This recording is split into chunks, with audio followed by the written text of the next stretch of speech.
who is confessing, but we're going to find out what they are confessing because we've got the Alive and Kicking team in the studio. Very good morning to you both. Morning, G. Morning. It's a full day again here in Pembrokeshire. Are you enjoying the weather that we're having at the moment? Oh, it's glorious, isn't it? I'm loving being able to nip out and go for a quick afternoon walk in between visiting and everything else. It's nice to be able to get some sunshine. Do you know, my grass has not looked any better since I've moved into this house. I'm now on my fifth mow. Right. It's sort of like positively bowling green because the weather's been so lovely recently. I've been able to sort of like get out there, get it. Last year, as you know, I had complaints from the neighbours that the front lawn was looking a little bit like I'm in the jungle. Get me out of here. You were doing No Mow May though. I was doing No Mow May, May. but you can't really do No Mow May in a cul-de-sac of nice manicured lawns. It You do stick out. It does stick out, yeah. So, have you left a little round patch for the wildflowers so that the bees can come in? no, because if there's any long grass, the dogs just pull them up, eat them, and then vomit. Great. You don't want that. As it says in scripture, a sinner returns to his sin as a dog returns to its vomit. That's on point for the confession this morning. Is it? Well, it's tangentially there, yes. Okay. What, dog vomit? Yeah, close to. Think the other end. Anna's with us this morning. She was also mowing her lawn yesterday, and thanks to the PWR app, she had PWR in her pocket. Nice. PWR in your pocket. There used to be a little toy called Polly in your pocket. A Polly Pocket. Polly Pocket. Yes. Polly in your pocket. You could have a Polly Pocket or a Mighty Max. And in fact, the inventor of the Polly Pocket only passed away in the last kind of 10 days ago at 96 years old. Wow, that's pretty impressive. I really enjoyed the Polly Pocket, I the love a little Polly Polly Pocket. in Pocket when I was a kid. Yeah. Same. Yeah. They were And great. my girls went to Bratz. With a Z at the end. They had no noses. I kept on saying to them, how can they smell? Because they've got no noses. And they went, they smell all right. Yeah, smell all right. We got Denise with us. Good morning, everyone. Hope your day goes well. She's already been open water swimming. Nice. There's Lovely. always Well done, Denise. overachievers. It is Thursday morning. It's not long gone 8 o'clock. Good morning if you've just joined us. What we do at this point every single week is we bring in Alive and Kicking every Sunday morning to hear the plight of an individual amongst us. Not amongst us in our group, but amongst the community of Pembrokeshire. And Father Neil, has someone come forth again this week? I've never had a more lyrical, well-crafted, poetic confession than this one. It really is very... I was told the story, and I said, "Oh, would you mind just sort of like, sending me..." I didn't have anything on me. I had no phone. I had no notes and that sort of stuff.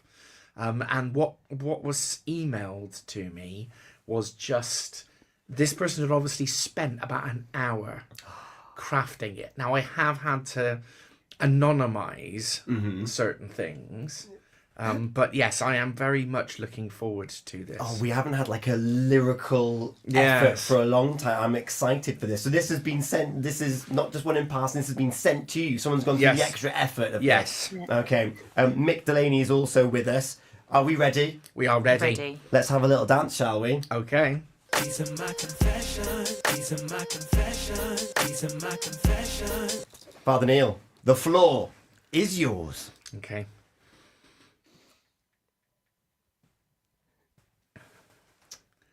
Dear Council of the Breakfast Show and Alive and Kicking, I am still managing my New Year's resolution of getting fit and regularly walk the race course early before work.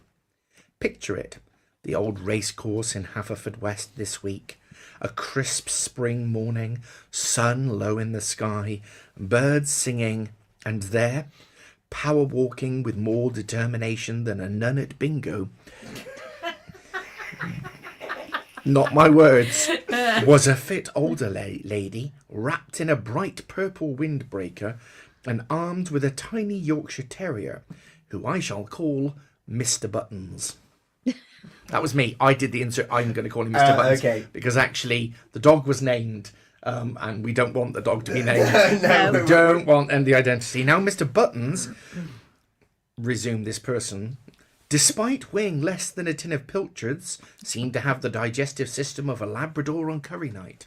Oh, Halfway round the track, he paused, tail up, eyes locked in that deep, mysterious concentration dogs have when about to bestow a gift upon the earth. His owner thought, it's small, it's camouflaged in the grass, it's not exactly Stonehenge. She glanced around, reckoning no one had seen, and started to move on. Enter me. Suddenly a self-appointed warden of public decency, emerging from behind a gorse bush with the stealth of a ninja and the righteousness of a Methodist preacher. I pointed my accusatory Nordic pole walking stick at the scene of the crime and bellowed, "That's not invisible, you know." She froze. She tried the classic deflection. Oh, I didn't see it. But the evidence lay steaming like a tiny damning cairn behind her. I was now fully engaged in moral outrage and launched into a public oration about civic responsibility, environmental hazards, and set an example to the young people who might one day own teacup-sized terrors themselves. Trapped by guilt and shame and the sheer volume of my voice, she had no choice. She looked down at Mr. Buttons, who wagged his tail as if to say, "Good luck, Mum." Then, patting all of her pockets, realised that she'd made an error. With a groan echoing off the Briselis, she bent down and picked it up, bare-handed. good enough for her, actually. She then did the unthinkable and opened up her jacket pocket, dropped it in like a cursed gemstone, zipped it up and walked off, hand held high above her head like a victorious gladiator. Dear friends, on the G&T Breakfast Show and Alive and Kicking, am I forgiven for humiliating an old lady on Haverfordwest Racecourse? Oh my goodness! He was definitely forgiven right up to the point where she went and picked it up with her hand. Well, he didn't make her do that. She should have put the poo bags in her pocket, and if she didn't have one, this man that has sort of said, you know, you've got to pick this up, he's got a walking stick and all the things that he's got. Surely she could have said, well, do you have a poo bag, please? And I'm sure that he would have furnished her with a roll of them, because he was very prepared for his walk. But, you know, I'm not forgiven. No, you do not go out dog walking. And... Hang on, whoa. The person seeking the forgiveness is not the... Oh, no. Yeah, lady. he's forgiven. He's forgiven. She's not. Yeah. Right. Yes. So in That's summary, what if you've I'm just saying. joined us, a very popular walking fairway for your dogs. Yes. And if you are going to take your dog out, then you should become prepared. But this person seeking forgiveness has witnessed a little tiny dog drop a little tiny parcel, presumably. Although you did say a Labrador. Yeah. A big parcel. Yeah, tiny dog, big parcel. So he waved his stick and said, "You need to pick that up. That's your dog. He That's waved your what? mess." His stick. Oh, right. Yeah. He had these pair of Nordic She did that. walking poles, you know, with the, yes.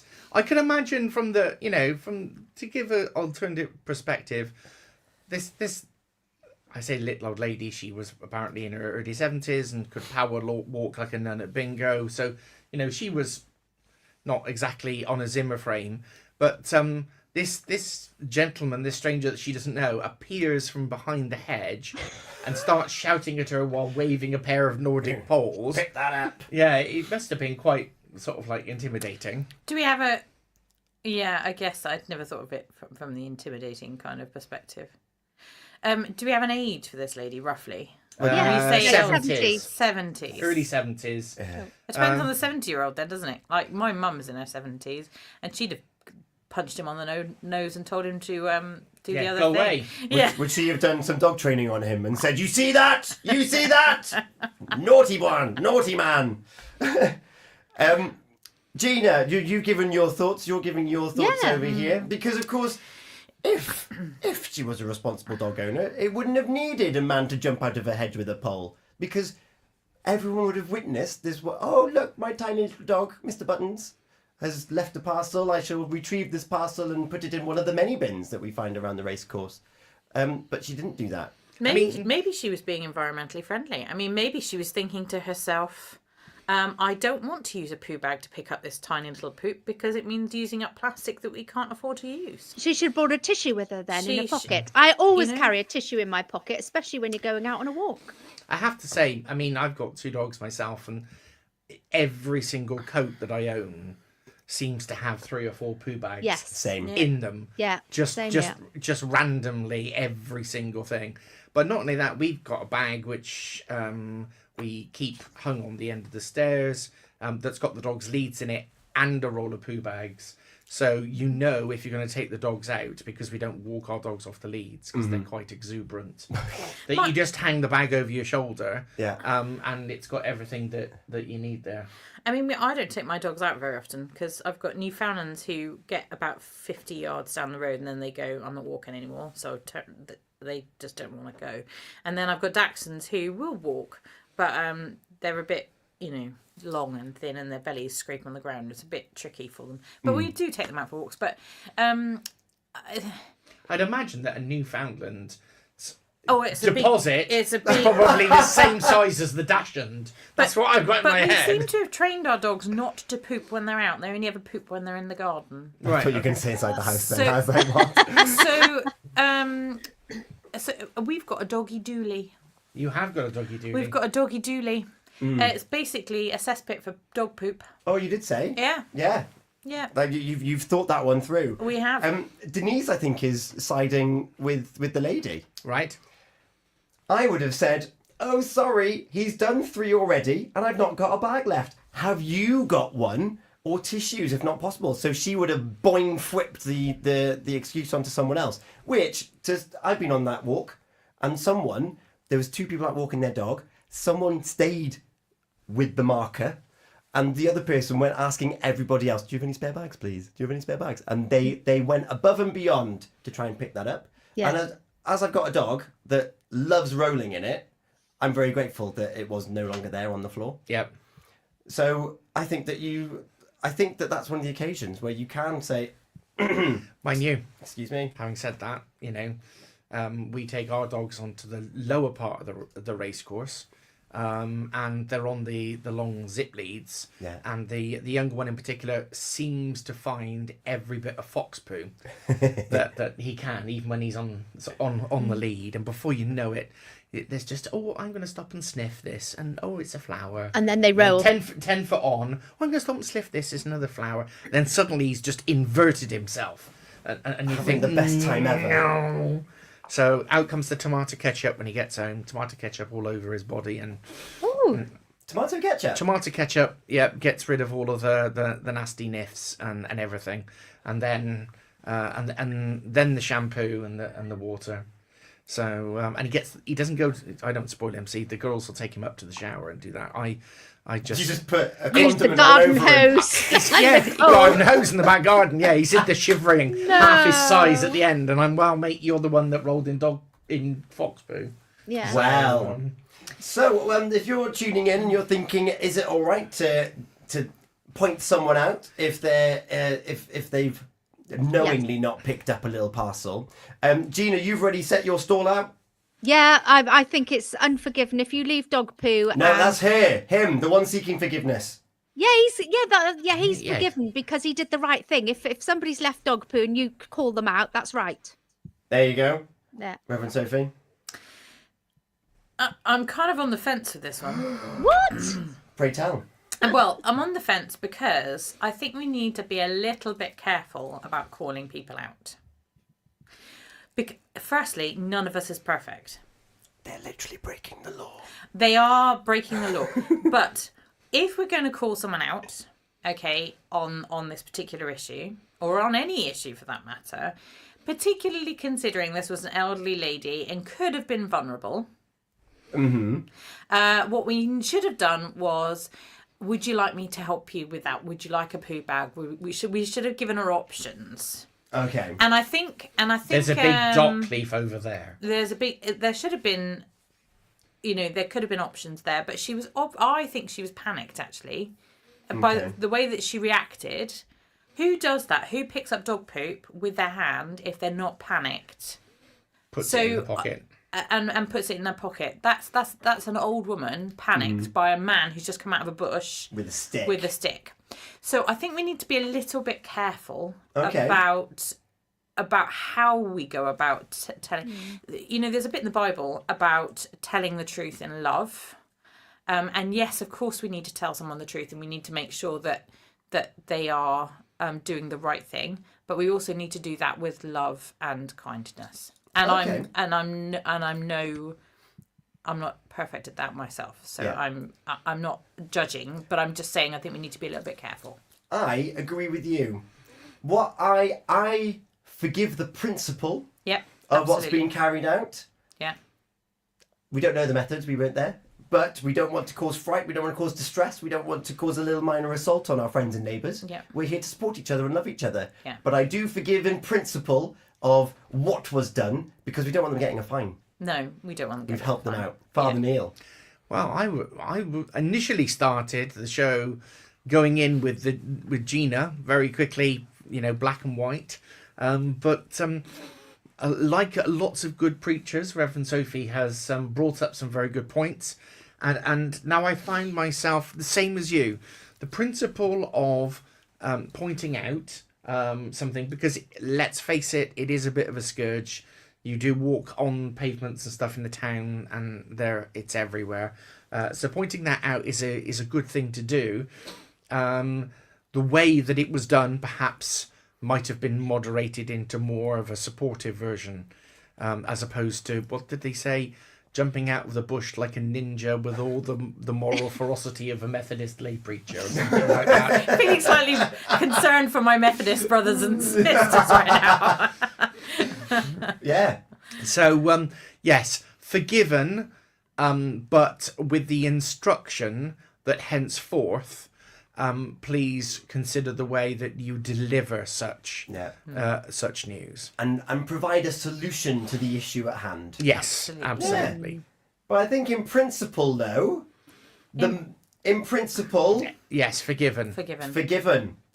But calm yourself when you're jumping out of the bushes. Calm Chili your jets, beans. yeah. Chili beans. Oh, Absolutely. I think it's hands to the sky, is it? It is, yes. Oh, fantastic! No. Oh, there's Gina breaking the Hallelujah chorus. Have you changed your mind?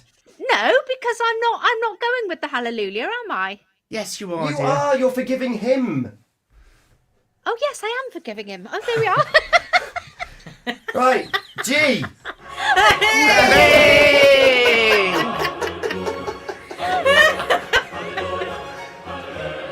Don't worry, we'll edit it later. Oh no, it's live! Abigail Hook, forgiven. And anyway, what is it with Vickers and dogs? Love you guys from Abby and We love you, Abby. and Anna King. Gina Jones, wake up, lol. Alive and Kicking this Sunday. Yes, Alive and Kicking Yes. this Sunday. It is Passion Sunday. So we start the 2 weeks, the most intense 2 weeks as we start to move forward to Good Friday and then the Easter Resurrection. Big time in your calendar. Big time. Yes, lots Big going time, on. lots Big going time. on. Well, we look forward to hearing all about it on Alive and Kicking Sunday morning. 8 a.m. Yeah. Be there Excellent. or be somewhere else. Somewhere else. Somewhere else. Thank you so much for joining us for Confessions. Thank you for listening and sending in your thoughts on today's, which I think a lot of us may have trod on this path a few times before. Hey. Thank you very much. I'll take that. It's just gone 25 minutes past 8 o'clock. Gina, there's still time to get a celebration in. Yeah, you can WhatsApp us right now on 01437 764455, and we will be playing another round of Unscramble to try and win an annual family pass to Folly Farm. Some What's Ons are coming up next, and a traffic update with Link Taxis here on Pure West Radio. Thanks so much, guys. Thank you. Bye. Folly